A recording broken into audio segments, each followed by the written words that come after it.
Pressure on the banks to help millions with their mortgages. The Chancellor has asked lenders to put measures in place to relieve struggling households after another hike put interest rates at 5%.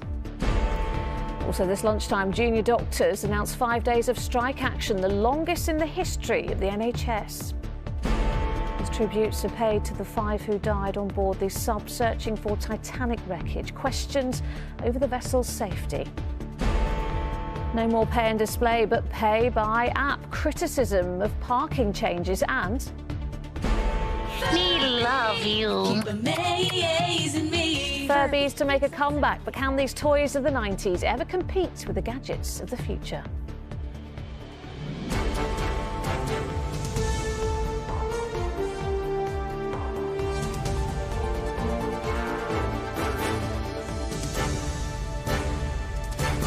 This is the ITV Lunchtime News with Lucrezia Millarini. Good afternoon. As millions face mortgage misery with yet another hike to interest rates, there was some hope today for those struggling with their monthly payments. The big lenders met the Chancellor under pressure to address the deepening crisis. He announced some small help, including borrowers being able to switch to interest-only loans. But is this just a short-term fix for what is a very big problem? In a moment, we'll hear from our political correspondent, Libby Vina, with all the detail on that. But first, let's bring you some news that broke this morning. Junior doctors in England have announced the longest single period of industrial action in the history of the health service. They are walking out over an ongoing dispute with the government over pay and conditions. The strike will begin at 7 a.m. on Thursday, the 13th of July, and last for 5 days, ending at 7 a.m. on Tuesday, the 18th. Well, joining me now is our deputy political editor, Anushka Astana from Westminster. And Anushka, the junior doctors really digging in here over pay. Digging in, and also it's going to cause huge disruption. If you look back over previous strikes within the NHS, nurses, ambulance workers and then doctors, it is the doctors that have caused the biggest cancellations time and time again. You know, there were 175,000 cancellations of appointments on the first strike, then 195,000. The third time round, it was a bit lower, just over 100,000, but probably, we think, because hospitals were actually not booking as many appointments for those days. And all of that adds pressure onto waiting lists. Now, as well as junior doctors, which is pretty much everyone in hospitals up to consultant level, consultants are also balloting on whether to strike, and we're going to hear their result next week, which could go either way. The difficulty we have right now is that when I speak to people on both sides of this, when I speak to the unions and when I speak to the government, it still feels like they are miles apart. They did talk for 3 weeks in between two of the strikes, even talks including the Health Secretary Steve Barclay. The junior doctors were asking for 35%, but that actually went even higher when they were talking about a multi-year deal. In the end, the government was talking about 5%. Now, the doctors are going to continue with this strike unless they actually get a deal which they think is credible. And given what the government has offered so far, it feels, like I say, that they are a long way apart. Yeah, Anushka, what does this all mean for the Prime Minister, though?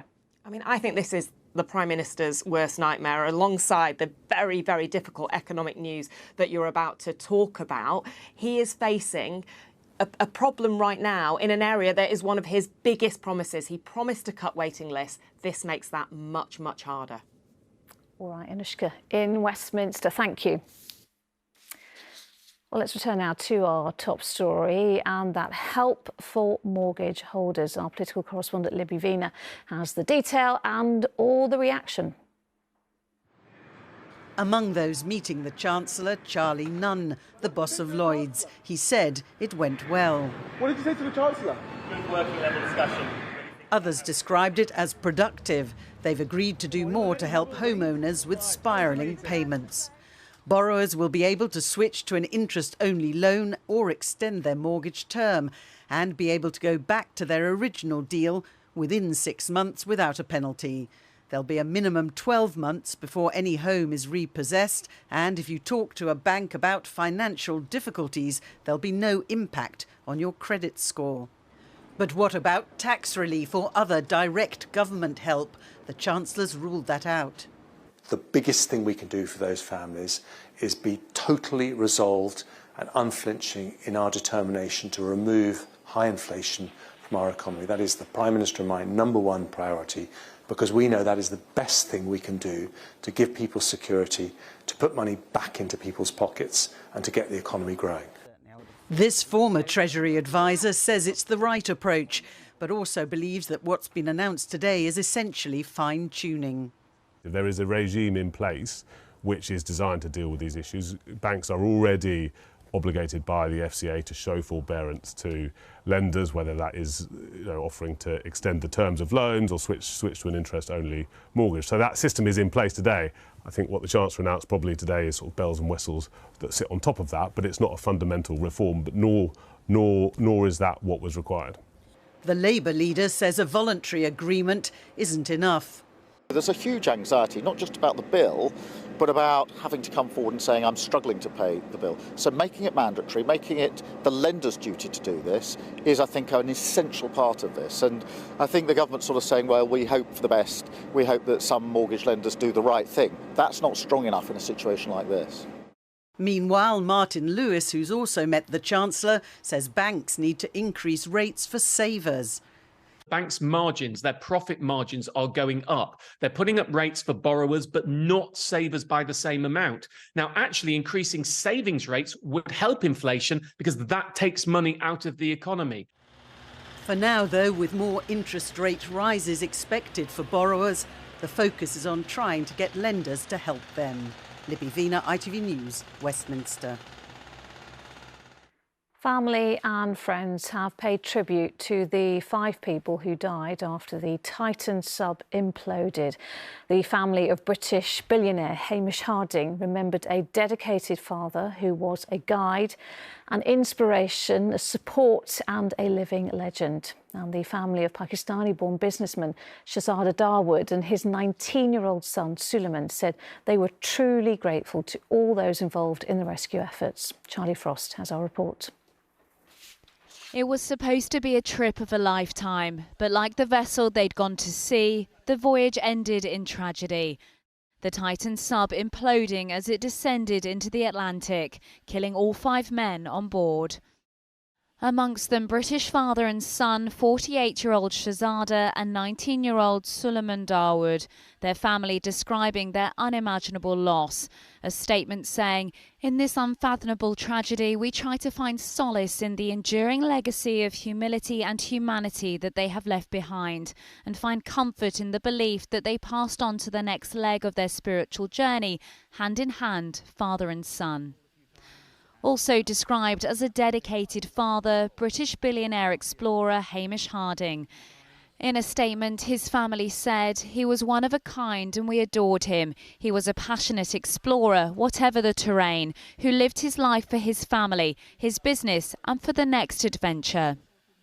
Last night, officials confirmed a robot had found fragments of the sub on the sea floor, less than 500 metres from the Titanic wreck. And it's now emerged the US Navy originally detected a sound consistent with an implosion shortly after contact was lost with the submersible on Sunday. Also amongst the dead, former French Navy commander Paul-Henri Nargeolet. His friend described his humility. In this domain, there are a lot of people with a lot of bluster and a lot of big egos to try to show what they've done and where they've been and what they've accomplished for exploration and things. And he was never like that. Experts have questioned the safety of the Titan submersible. James Cameron, director of the 1997 Titanic film, has completed 33 dives to the wreck. Oh, I think we're also seeing a parallel here with unheeded warnings about a sub that was not certified, where the entire deep submergence community actually, or not the entire community, but a large number of them got together to write a letter to OceanGate, the company, and say, we believe that this could lead to catastrophe. The Coast Guard will continue to investigate. The focus now, trying to determine exactly what went wrong. Charlie Frost, ITV News. Well, let's go live now to our correspondent Neil Connery, who is in Newfoundland in Canada for us this lunchtime. And Neil, questions inevitably turn to the safety of the Titan. Many questions, many questions. I think two things need to happen here now. Firstly, an inquiry in the short term, which I think can be done fairly quickly to establish exactly what has happened on board the Titan. Key to that is the information, that debris field that was discovered yesterday. And as we were just hearing there, the US Navy did pick up this sound on Sunday from some of their acoustic sensors shortly after the Titan had lost contact. They couldn't be definitive about that sound, but it helped Coast Guards locate this area where this debris field was found. And it is that debris, those parts of the Titan, that will help try and piece together exactly what has happened here. Now, the second issue of this, the second stage, is really what we've learned about the lack of regulation over this submersible over the past few days, which has been, quite frankly, staggering.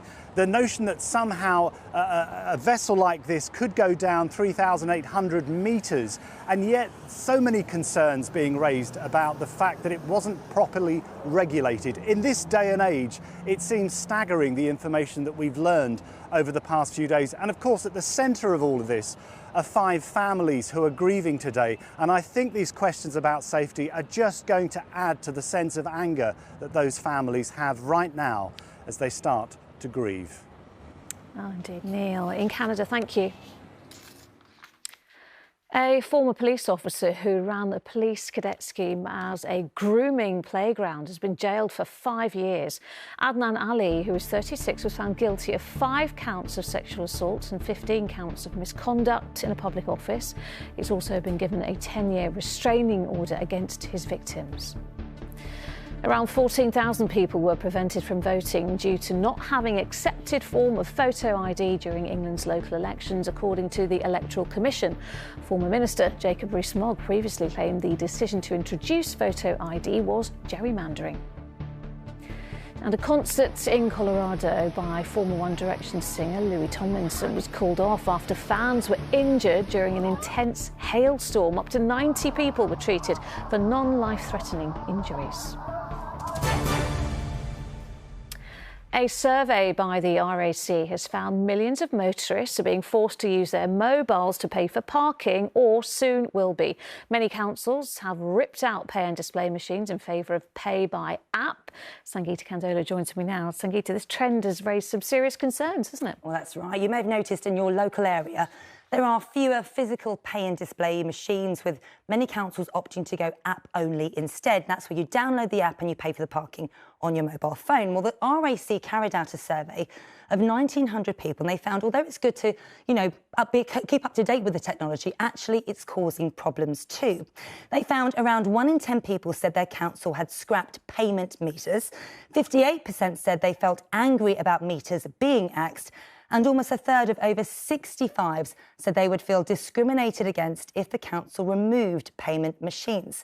Now, the app-only machines have a few drawbacks. Not everyone has a mobile phone. Often, if you're going to different areas, you are downloading multiple apps on your phone and trying to figure those out. It's very confusing sometimes. What happens if you forget your phone, your battery runs out, and if the signal is not good in your area? Well, the RAC say that councils do need to move with the times, but they are concerned that people are being digitally excluded. Now, we're not against mobile apps here at the RAC. A lot of drivers we speak to are actually very keen on using them. But what we're saying is we need to think about those people who might be left behind in the rush to mobile apps being the only way of paying for parking. That we feel isn't right. Well, many cash-strapped councils say the app-only parking is driven by the fact that they can't really simply afford to replace old machines. But the RAC say actually it's simply making life harder for some drivers, and there needs to be some compromise. Sangeeta, thank you. And finally, can a furry, fluffy toy which kept children entertained in the 90s engage a whole new generation? The Furby phenomenon sparked a craze back then, but will its return appeal to children glued to tablets and, of course, to smartphones? Sharon Thomas on the retro revival. It was one of the most iconic toys of the 90s. With their bulbous eyes and colourful fur, the gibberish-talking creatures launched in 1998 and quickly became a craze around the world, selling 40 million in the first 3 years. You've been round already, you have. Furbies divided children and parents. A new one started out speaking entirely Furbish, what else? But it was programmed to start using English words, mimicking the process of learning a language. One superfan even created a Furby organ. You did hear me right. They capture your imagination. They're furry, and when you were a kid like myself, when I had Furbies at the start, it felt like you had a little pet that you could train and talk to and have a friend. Of course, our tastes have changed over the last quarter century, but there is still more Furby love out there. I think what's weird is how much people were like, oh my gosh, I have to have one. I don't really remember any other toys back then that used to like talk and be like interactive. I prefer like the real pets. The new toy has the same familiar bug eyes. It responds to hugs and tickles, and to mark its milestone anniversary, it's still speaking gibberish.